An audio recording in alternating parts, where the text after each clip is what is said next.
Olá, no programa de hoje vamos conhecer a Talento Incluir, uma consultoria que atua pela equidade da pessoa com deficiência no mercado de trabalho. Nossa convidada é a Tabata Contri, consultora de inclusão da Talento Incluir. Seja bem-vinda, consultora, diretora, Consultora. recepcionista. Tudo. Obrigada, Roberto. Tudo bem com você? Tudo Como é que bem. surgiu a ideia de criar a Talento Incluir? Bom, a Carol é o cérebro.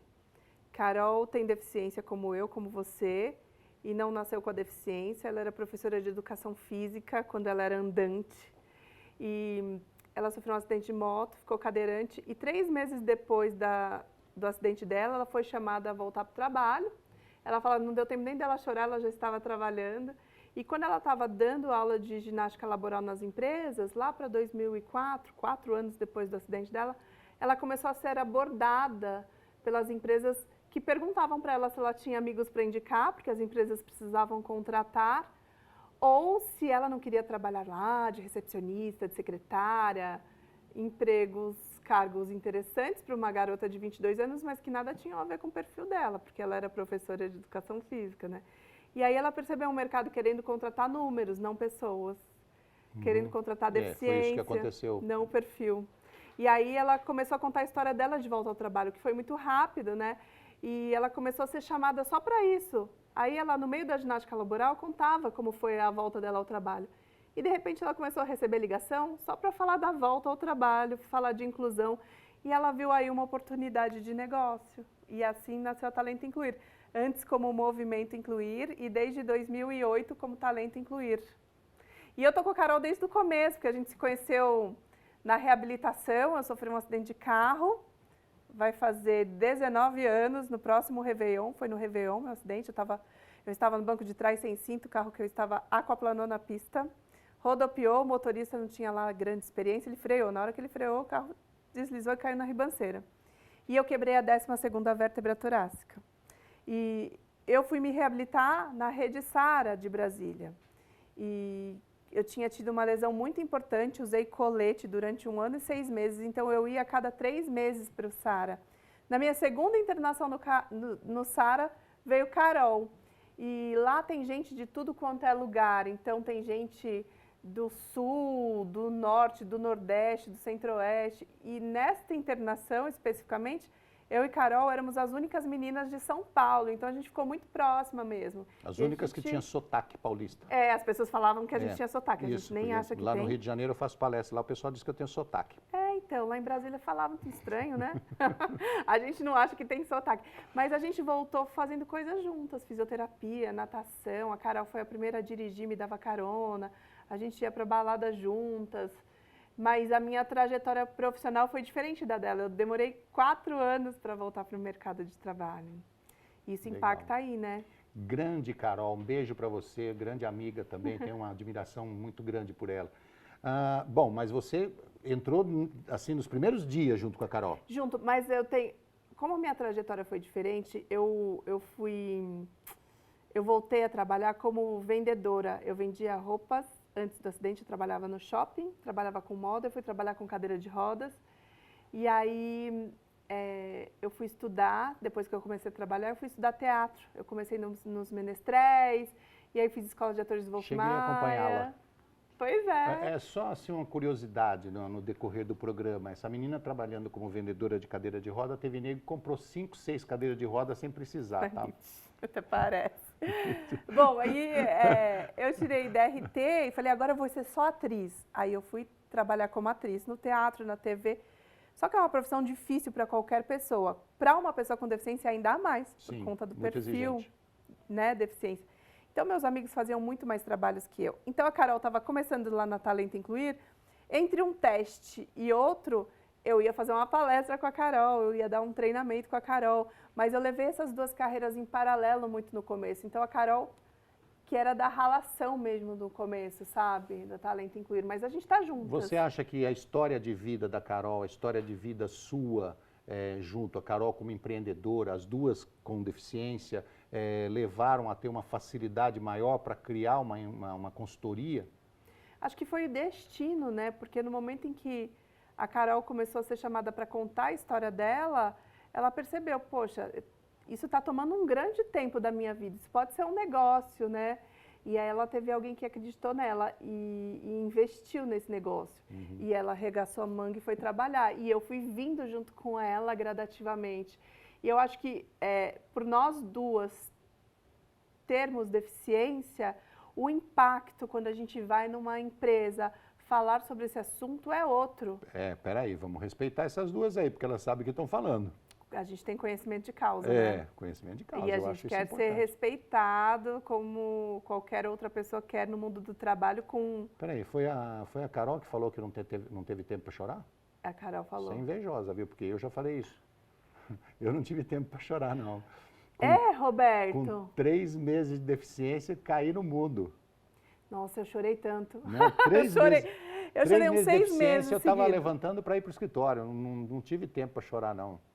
Filho com 15 anos, outra com 12, outra com 8, não deu tempo. Bom, eu não tinha filhos, essa é uma responsabilidade. Na época eu não tinha filhos, hoje eu tenho. Acho que, sem dúvida, isso é um grande incentivador, né? Fala para mim uma coisa, quais são os principais serviços oferecidos pela Talento Incluir? A gente trabalha tanto com consumo quanto com empregabilidade. No consumo, o consumo ele vem da grande demanda de quanto mais gente com deficiência trabalhando, mais gente consumindo. Sim. E aí nos procuram hotéis, restaurantes, aeroportos, companhias aéreas para dar treinamento de atendimento ao cliente com deficiência e mobilidade reduzida. Como que eu atendo alguém que não enxerga, que não escuta, que não anda? Ah, que legal, bom. Muita gente atende em vários aeroportos. E com empregabilidade, a gente tem um time que recruta e seleciona pessoas com deficiência todos os dias. A gente tem um banco aí com mais de 42 mil pessoas com deficiência. E aí a gente tem um time de consultoras, são 4 mulheres cadeirantes que vão até as empresas de todo o Brasil, dar treinamentos, workshops, palestras, fazer consultoria, tirar dúvidas para qualquer público, seja para os RHs, para a presidência, diretoria, para gestores, para terceiros, manobristas, recepcionistas, seguranças. Os terceiros, eles são o primeiro contato de qualquer pessoa dentro de uma empresa. E eles podem acabar com um programa de inclusão. Acaba com o programa. Eu sempre disse isso. Para você treinar uma empresa para receber pessoas com deficiência, você tem que treinar o presidente, porteiro, o pirueiro, o cara que presta serviço e tudo mais. Porque o cadeirante ou o deficiente, de uma forma geral, ele vai passear pela empresa inteira. E se ele tiver uma discriminação, um preconceito de qualquer setor, que a empresa pode perder um grande talento. E às vezes esse terceiro acaba com o programa de inclusão no sentido de vai uma mulher cega com um cão-guia. Aí a recepcionista fala, não pode entrar cachorro. Acontece. Eu vou a uma empresa e o segurança pergunta, o que aconteceu com você? Aí eu conto que eu sofri um acidente, ele fala, coitada. Ou seja, é um balde de água fria, né? Então, em que nível de entendimento da inclusão essa empresa está?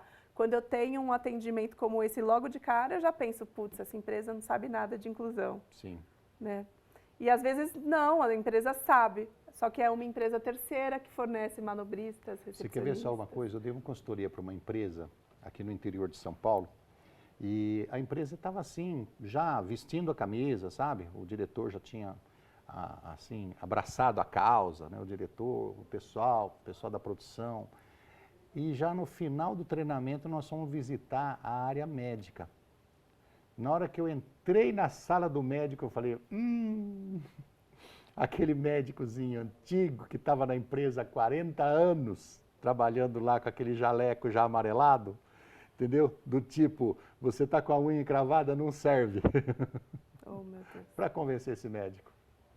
Então, uma coisa dentro da empresa atrapalha todo o processo. Pois é. Então, o trabalho de vocês é grande. Nossa, para isso, quando eu tenho que conversar com o médico, não sou eu, nem Carol, nenhuma das consultoras que vai. A gente contrata uma médica do trabalho que tem deficiência para falar com esse médico. Porque eles são difíceis. Porque aí é de médico para médico. Médico do trabalho que está ali há muitos anos. Agora, me diga uma coisa, Tabata, quem é que procura vocês? As empresas procuram, as pessoas que estão à procura de emprego procuram vocês? Você disse que aeroportos, hotéis, agências de turismo procuram. Mas aonde que está o maior volume de procura? Você tem mais oferta ou mais demanda? Todo mundo procura a gente, tanto as empresas quanto as pessoas com deficiência, todos. Lá no site da Talento Incluir, as pessoas com deficiência podem cadastrar o currículo e olhar as nossas vagas. E muita gente mesmo nos procura hoje, mesmo. Até quem não está procurando emprego. Eu estava conversando com uma pessoa de seleção esses dias, nossa, recebi um cadastro novo, na hora que eu liguei a pessoa não estava procurando emprego, ela só quis cadastrar na Talento Incluir. Eu achei interessante, porque quer estar em contato, quer receber nosso mailing, quer entender o que a gente está fazendo, né? E em contrapartida as empresas, que começam a nos procurar muitas vezes quando são cobradas, né?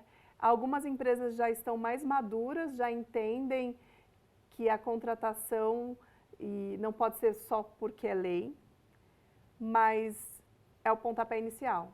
Falando em lei, a lei de cotas está aí há 1 milhão de anos, certo? 28 anos. A gente fala. Por que você acha que é necessária uma consultoria se a lei de cotas exige que as empresas contratem? Qual é o pensamento das empresas em relação a isso? Porque, olha, Roberto, infelizmente, a gente ainda não tem cultura de inclusão. Se a gente só contratar, se a empresa só contratar a pessoa e colocar ela ali, o gestor não sabe nem como cobrar. Aí o gestor fica com medo de dar feedback. Aí trata a pessoa como um café com leite.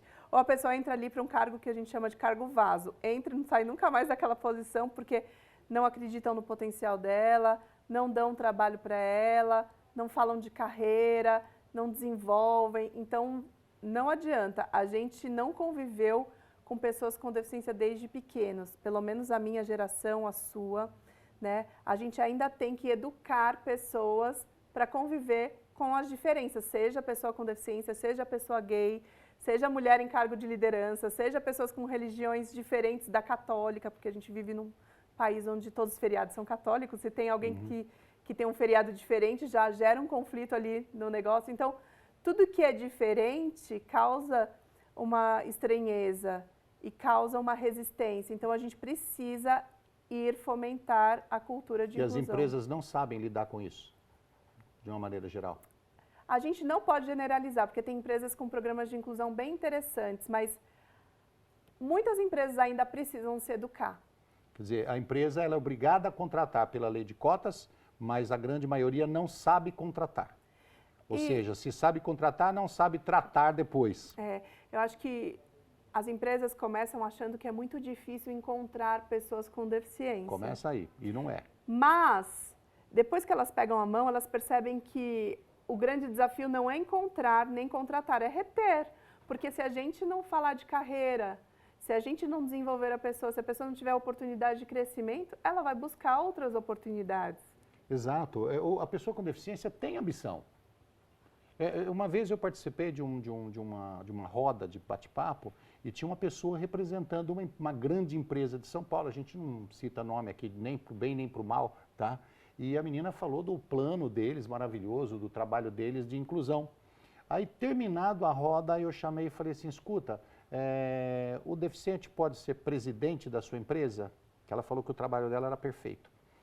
Aí ela falou assim, não, presidente não. Eu falei, então me desculpa, o seu trabalho não é perfeito. Porque um cadeirante pode ser presidente da sua empresa. Como assim? Eu falei, um cadeirante já foi presidente dos Estados Unidos, por que não pode ser presidente da sua empresa? Nós vamos para um rápido intervalo e já voltamos.